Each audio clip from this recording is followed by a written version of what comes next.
mewn dŵr gyda fi Ela a fi Emily.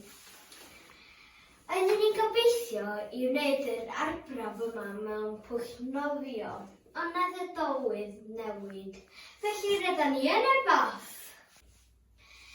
Yn gyntaf rydyn ni am roed yr hwyaden bach cute yma i fewn i'r dŵr a gweld be wneud ddigwydd. Waw, mae'n arnofio!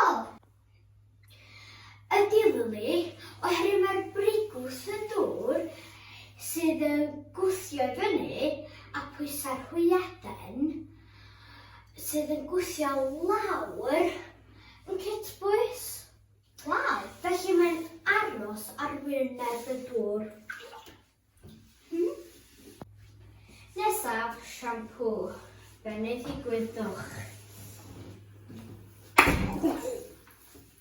Waw, wnaeth y siampŵ na sydd yn gyflym iawn. Do, Lily, oherwydd mae'r pwysau'r siampŵ yn llawer mwy na brigwrdd y dŵr. Waw! Nesaf, rolyn papur toilet. Gweld be wneud ddigwydd. Waw.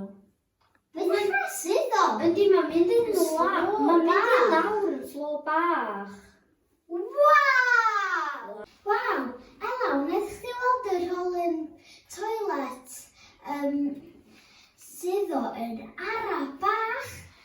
Do, fel roedd y rolyn yn amsugno dŵr.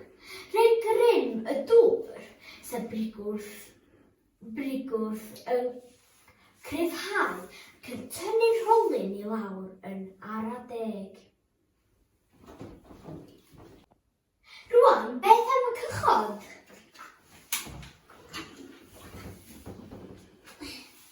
Waw! Eto?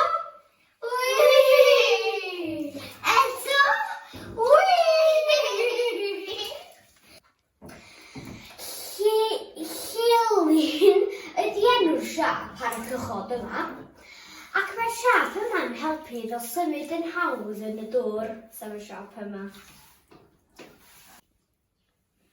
Mae cyrff llawer y bysgod y siap hyn hefyd. Mae'n helpu nhw i fynd yn y dŵr yn gyflym iawn.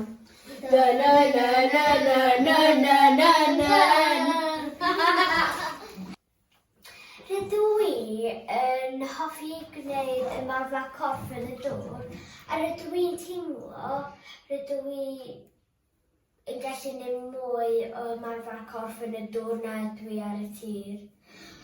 Oherwydd mae'r brigwrth y dŵr yn gwneud i mi deimlo'n ysgafnach.